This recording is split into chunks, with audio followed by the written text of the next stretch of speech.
પેલી ભૂલ અમારી ઈ થઈ કે આ સરદાર વલ્લભભાઈ પટેલ અમારા બાપાનું નામ જેને 18 વર્ષને એક કર્યા એ માણસનું નામ કાઢી નાખ્યું. એક પણ ભણનો દીકરો બોલ્યો નહીં. નહીતર ગુજરાતમાં જે પાટીદારો જે ધારાસભ્યો સંસદ સભ્યો છે ગુજરાતની સરકાર પડી જાય જો એમ કે અમારા બાપાનું નામ કાઢો. પણ નમાલા નપુસંક અને માયકાંગલાઓથી કોઈ દી ક્રાંતિ ન આવે માટે એ લોકોને એમ થઈ ગયું કે આ તો હવે કાંઈ ન કરી શકે એટલે હવે ઈ આ વીજ લાઈન લઈને આવ્યા છે.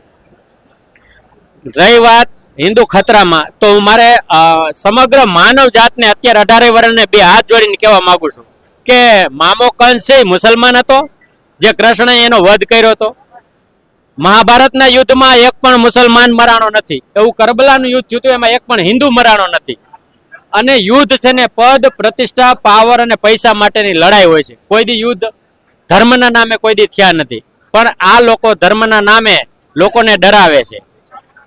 જે મહાભારતના યુદ્ધમાં જેમ રાજકારણ હોવું જોઈએ કેવું શ્રી કૃષ્ણ જેવું આવનારા દિવસો તો હજી આથી ભયંકર આવવાના છે. હજી તો સાયલોન એટલે કે જે સત્તા ઉપર રહેવું હોય ને તો બે રસ્તા હોય. એક રસ્તો એવો હોય કે લોકોના ધંધા રોજગાર સારું ચાલે, આરોગ્યની સારી વ્યવસ્થા હોય, શિક્ષણ આરોગ્ય આ બધી વસ્તુ મળે અને જનતા ચૂંટણી સમયે વસે વસે મત આપે. એક રસ્તો આ છે. એના માટે શું કરવું પડે? એના માટે જે નેતાઓ છે ને એને રોડ ઉપર આવી જનતાના કામ કરવા પડે.